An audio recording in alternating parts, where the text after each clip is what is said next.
Welcome to Oracle application training session.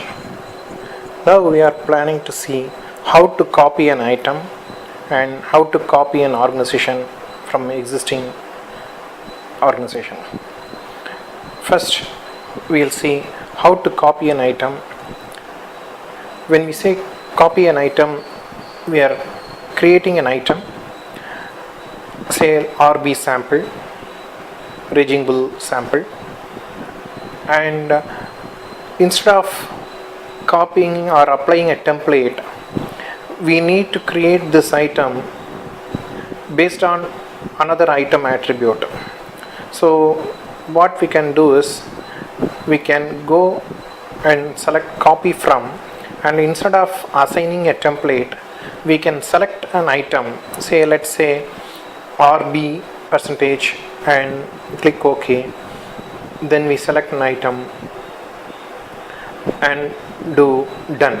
Already we have created an item called RB sample, so we are applying it in this RB sample 1.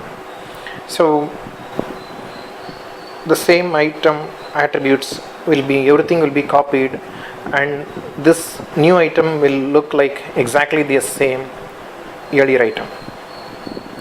Now we are planning to see how to create an organization and giving the basic information how to copy all the remaining setup from the earlier organization.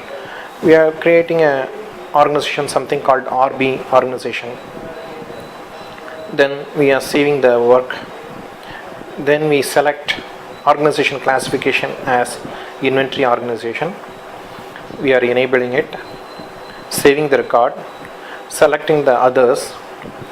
First we have to give the accounting information, so we need to give what is the primary ledger, legal entity, then the operating unit.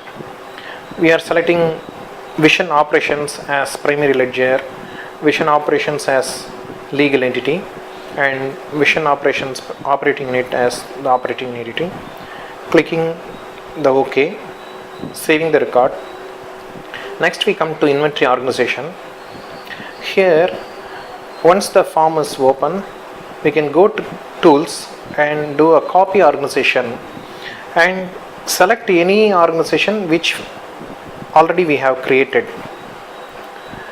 That will take all the details from that organization and put it everywhere, fill the form.